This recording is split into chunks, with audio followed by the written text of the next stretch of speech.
Welcome to The Source, where we combine the headlines with in-depth conversations with the newsmakers themselves. I'm Pinky Webb. Today on the program, the Supreme Court, sitting as the Presidential Electoral Tribunal, dismisses former Senator Bongbong Marcos's electoral protest. Vice President Leni Robredo hopes everyone can now move on, but for Marcos, the fight is far from over. Malacañang respects the Supreme Court's decision but says Marcos can still appeal for reconsideration. Robredo's legal counsel, Atty. Romy Macalintal, and Marcos's legal counsel, Atty. Vic Rodriguez, join us live.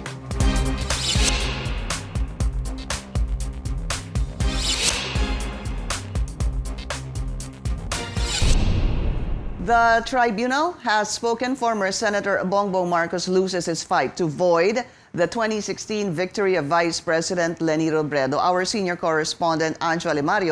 has the details. A stunning defeat for losing Vice Presidential candidate Bongbong Marcos in a unanimous decision. The Supreme Court sitting as the Presidential Electoral Tribunal junked his election protest against Vice President Leni Robredo. It took him years to question Robredo's victory, only for the justices to tell him it's over. The Supreme Court, sitting as the Presidential Electoral Tribunal, unanimously dismissed the electoral protest filed by former Senator Bongbong Marcos Jr. against Vice President Leni Robredo. Out of the 15 justices, 7 fully concurred in the dismissal of the protest, while 8 agreed in the result. No other details were given by the court's Public Information Office. But a source gave us 3 reasons. First, Marcos failed to allege specific acts showing electoral fraud. Second, the accusations were bare, laden with generic and repetitious allegations, and there was no critical information as to time, place, and manner of irregularities. And third, no substantial recovery of votes in 3 pilot provinces. To recall, this was Marcos's second cause of action. He wanted a recount of votes in his chosen provinces in Iloilo, Camarines Sur, and Negros Oriental. Instead of recovering votes, the opposite happened. Robredo even widened her lead by 15,000 votes. Our source said, having failed in his pilot provinces, Marcos cannot seek a third cause of action, which is to annul the election results in Lanao del Sur, Maguindanao, and Basilan. Rule 65 of the PET rules specifically states that failure to have substantial recovery in pilot provinces is enough basis to dismiss the election protest, and the tribunal did just that, and giving Robredo a convincing win. Atty. CNN Philippines. So let's go straight to the sources of the story. Robredo's legal counsel, Atty. Romy Macalintal, and Marcos's legal counsel, Atty. Vic Rodriguez. But we're going to begin with Atty. Romy Macalintal first. Atty. Macalintal, welcome to The Source, and thank you so much for your time. Ay, magandang umaga, Pinky, at kay Atty. Vic. Magandang umaga, Vic. Opo, the PET made it clear doon po sa nangyaring updated briefing that 15 members of the Presidential Electoral Tribunal unanimously dismissed. I think this was the phrase that was updated, the entire electoral protest. It was dismissed, of course, for lack of merit.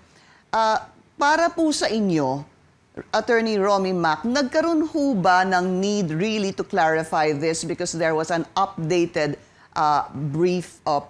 briefing on this? No, hindi naman kami humingi ng anumang updated clarification.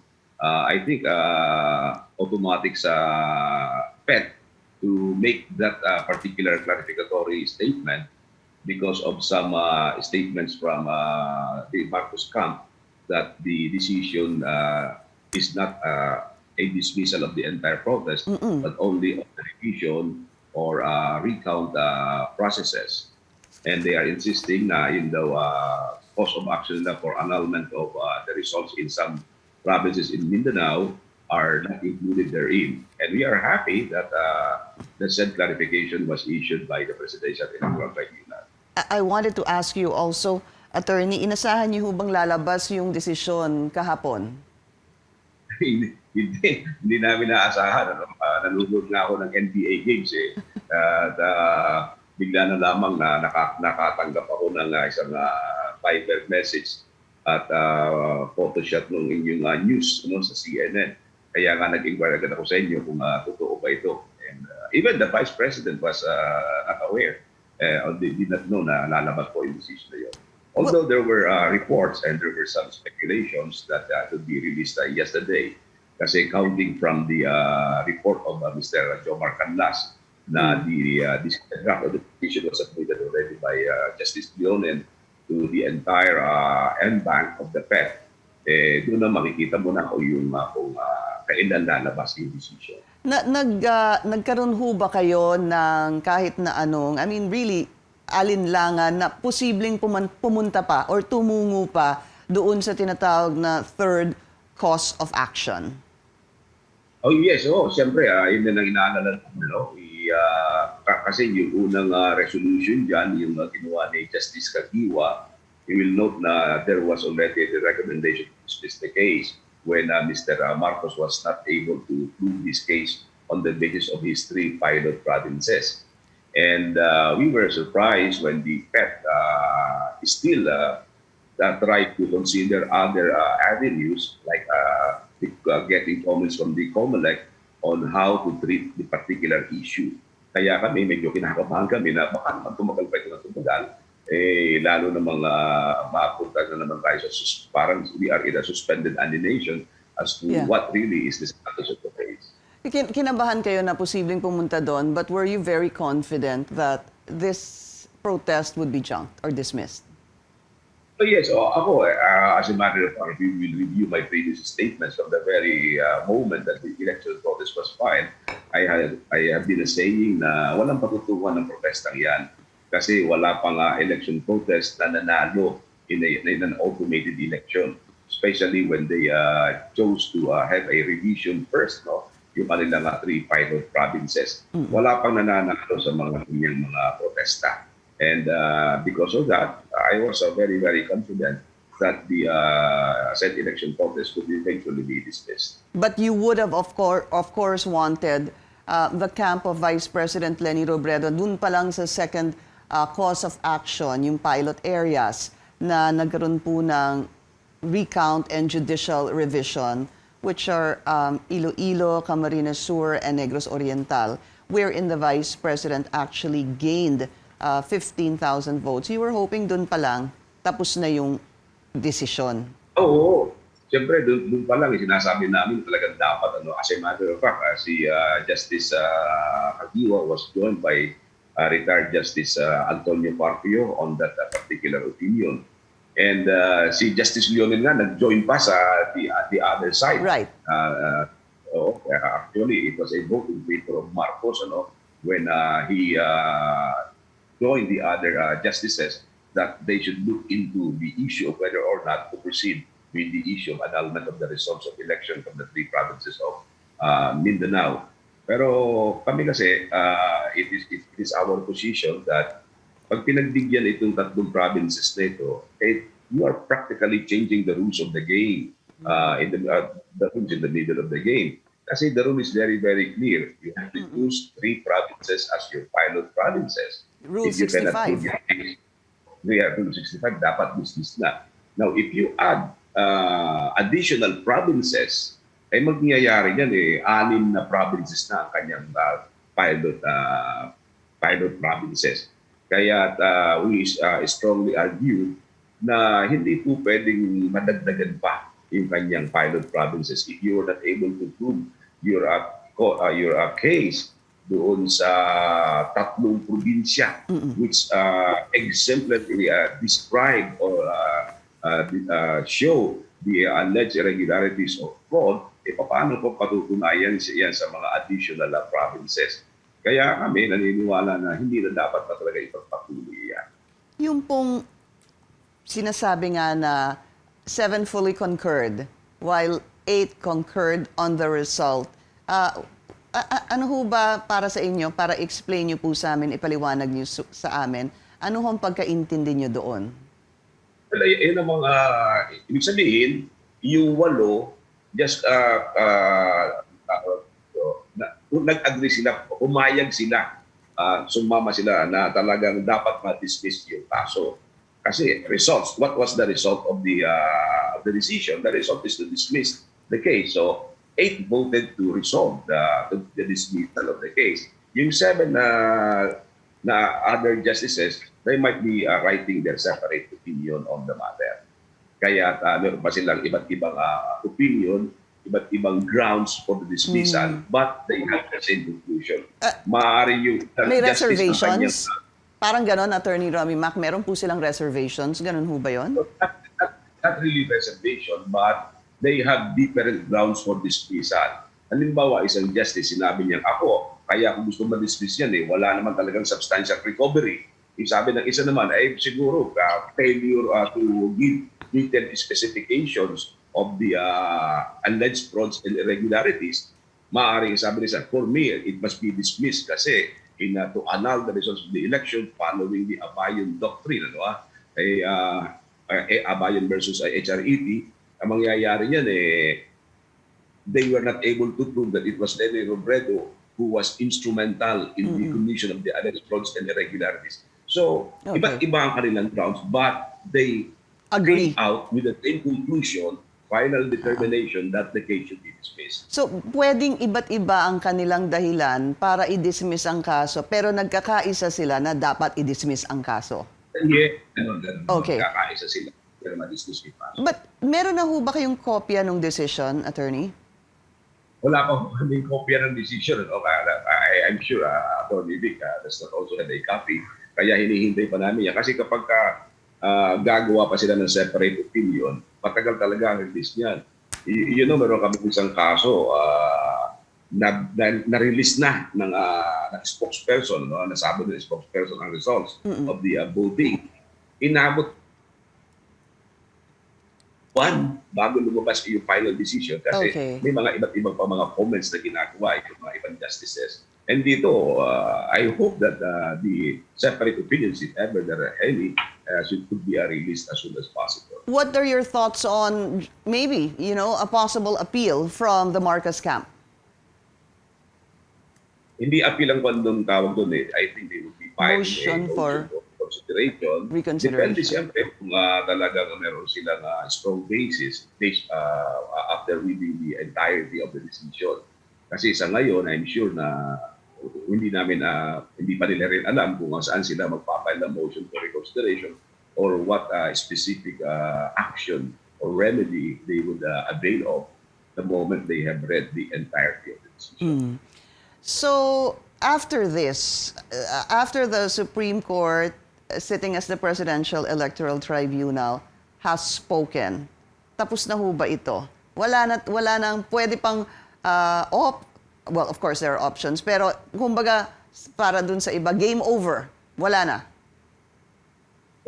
Para sa akin, with due respect sa akin, game over na ito. Kasi unanimous yan Very, very hard to overturn a 15-member bank na voting unanimously to dismiss the case.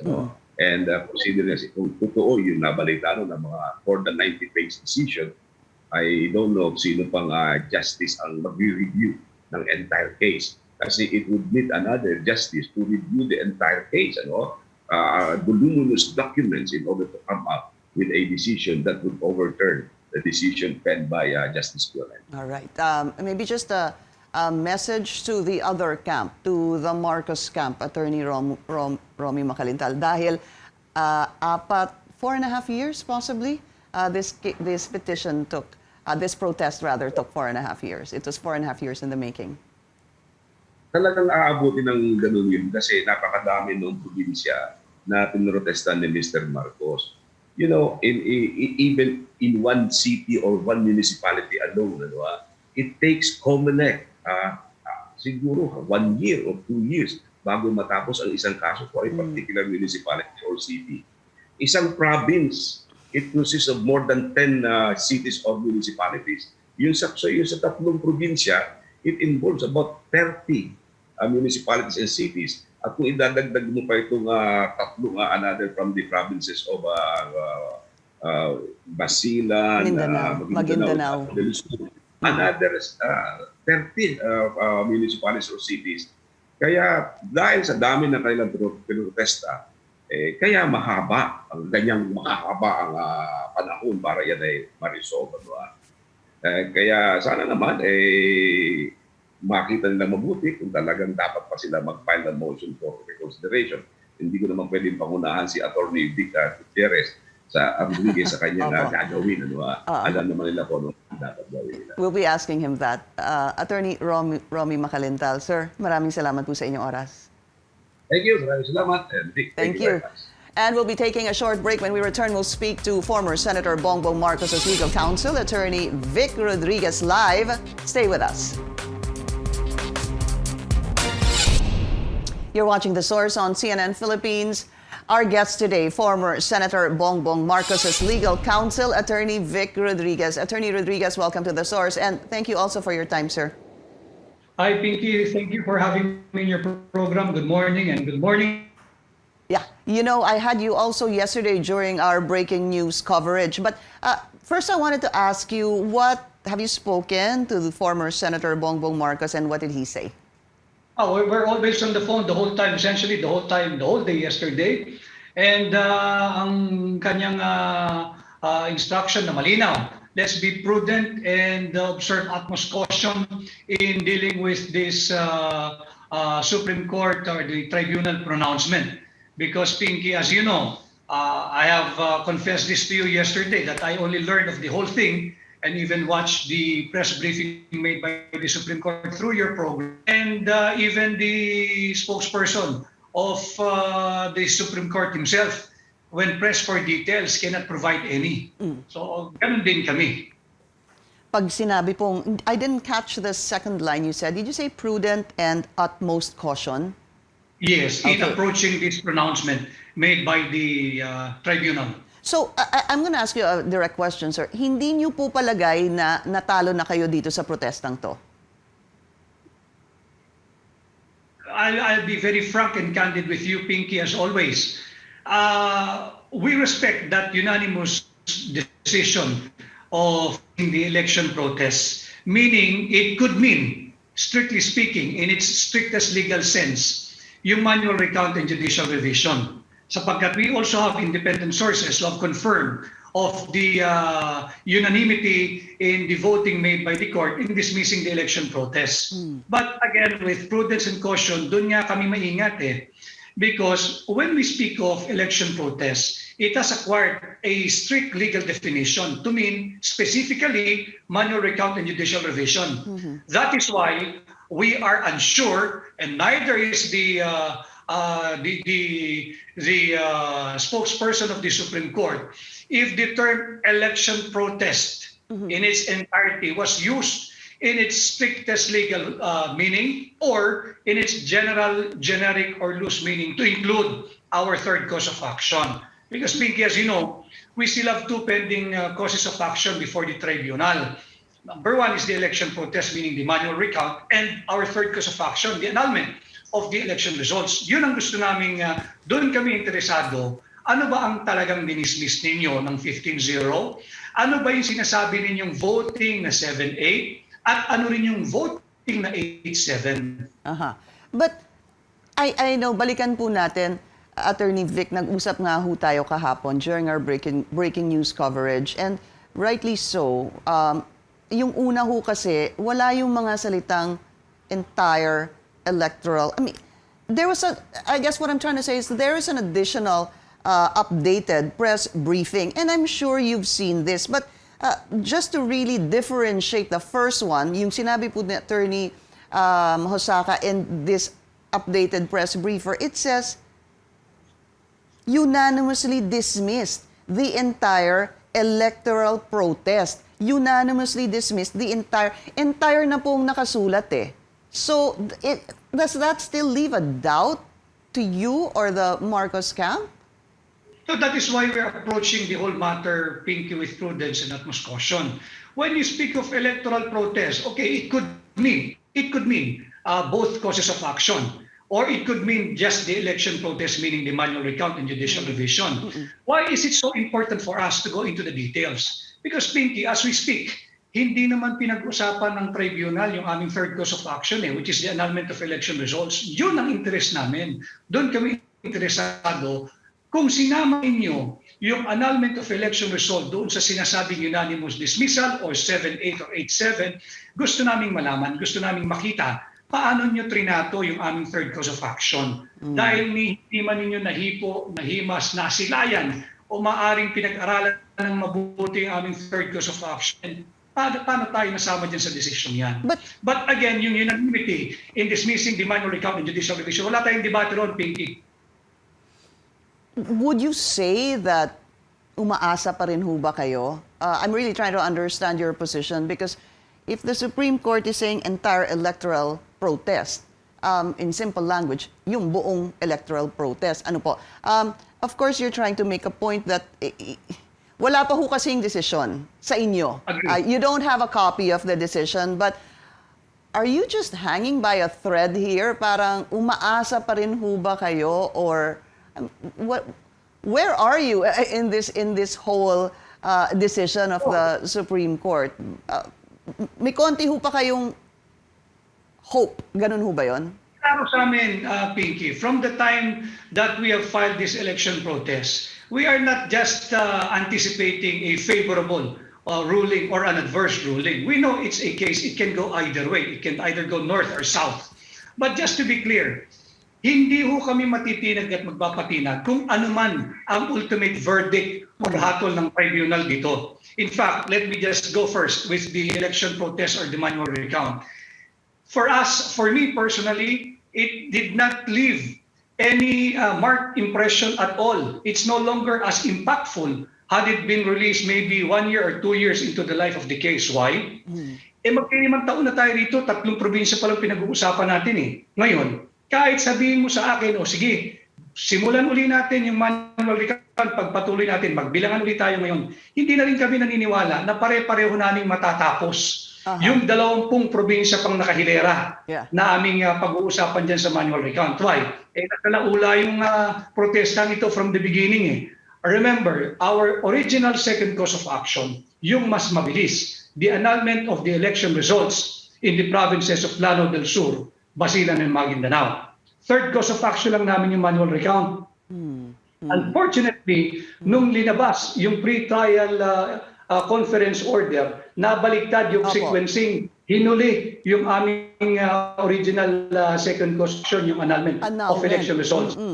Oo. Ngayon, kung ano man, at paulit-ulit namin sinasabi, in fact, in your program, many times over, Pinky, whether it's me or Senator Bongbong Marcos himself, lagi niyang sinasabi yan, sana nga patakbuhin ng maayos ang election protest na ito. Ang layunin namin, tapusin ang election protest na ito, ang election case na ito, at hindi namin nahayaan na maging multi-academic ito kagaya ng mga naunang kaso. So hindi kami natatakot sa anuman ang maging hatol ng tribunal. Ang sinasabi lang namin, we want to see and get hold of the entire decision, aming pag-aralan, so that we can make an intelligent analysis, so that we can make an intelligent and informed and enlightened advice to Senator Bongbong Marcos, so that we can make an intelligent legal moves should we decide to for that avenue later on. But at this point that we are discussing the whole thing, everything is suspended in air hanggat di namin nakukuha yung decision. It's premature to be speaking about motion for reconsideration. We are not in that route yet. So to clarify, you have not accepted defeat with this ruling of the PET. Am I correct, Attorney Vic Rodriguez? Hindi pa kayo talo? Hanggat hindi namin naririnig sa Korte Suprema na yung decision na unanimous ay kasama yung aming third cause of action na annulment of election results. That is why I'm always repeating the term utmost caution and prudence. Because we want to be sure before we make any definitive statement, before we can make any intelligent legal moves, should we decide to pursue further. But as of now, walang single person, walang authority kasi makapagsabi sa ating lahat. Not even the spokesperson of the Supreme Court na authorized na nga magsalita. But when pressed for details, we cannot provide anything. Right. And I understand him fully, perfectly, as I've mentioned in your program. And hindi naman siya kasali dun sa deliberation. Bawal nga siyang tumapak sa session hall during en banc session. Opo. understandably, there were a lot of questions being asked by the reporters kay Attorney Hosaka na hindi niya po masagot. Could it be possible, Attorney Vic, that because they gave him exactly what to say, and then they came up with an updated press briefer, that this should cast any doubts? Because let's remember one thing. Lumabas po yung updated press briefer after. You were saying, sandali lang, entire electoral protest ba ang dinismiss ng PET o yung aming yung aming cause of action?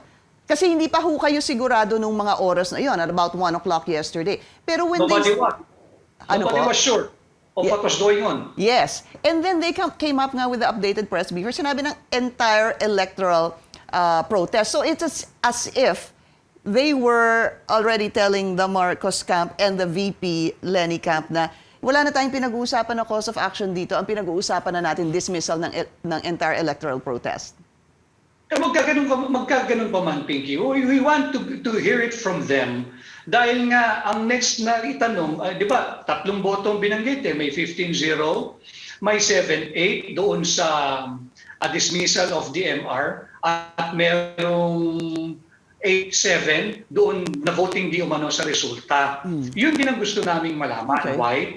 Because legally, it might have a constitutional impact. Yung sinasabi niyang 15-0, 8-7, and 7-8. That's why we want to see yung entire decision. And again, I will repeat in your program, Pinky, hindi kami takot kung ano man ang maging ultimate verdict ng tribunal. Haharapin namin ng buong tapang yan because we firmly believe we made a very strong, credible, and believable case before the Filipino people na yung 2016 election was marred by massive cheating at ang 2016 vice presidency was clearly stolen from the clear winner, Senator Ferdinand Bongbong Marcos Jr. Kaya kami hindi natatakot kung ano man ang maging hatol ultimately ng tribunal. Si former Senator Bongbong Marcos ho ba, naghahanda na para sa 2022 elections. Ano ho bang, what position is he gunning for?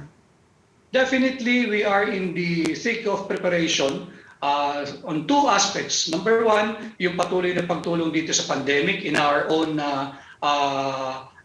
way with using our own resources. Pangalawa, of course, we're looking at 2022. Kaya nga pag may mga timeline din naman kami, Pinking, sinusunod sa aming team. Na pagsapit ng January 1, 2022, 2021, ang mindset namin is geared towards 2022. Kaya nga, ang lagi namin pakiusap, di ba tapusin natin itong election case na ito at huwag natin hayaan maging moot and academic. Okay. And again, ulitin ko, kahit sabihin yung ituloy natin ang bilangan ngayon, hindi na kami maniniwala na matatapos namin pare-pareho ito dahil hindi na matatapos. Tatlong probinsya, 5 taon eh. Opo. So, ang hinihingi lang namin is a clear full picture of what is the entire decision, and from there we'll be making a definitive statement, and from there we'll be making an intelligent move kung anong next step sa amin. Attorney, we have to go, but is he running for president? We will be making an announcement as to his plans for 2022 and probably in your program as well, Pinky. Sige. Attorney Vic Rodriguez, sir, we've run out of time. Maraming salamat po sa inyong oras. Thank you, sir. Maraming salamat, Pinky. And thank you for joining us here on The Source. I'm Pinky Webb. You're watching CNN Philippines.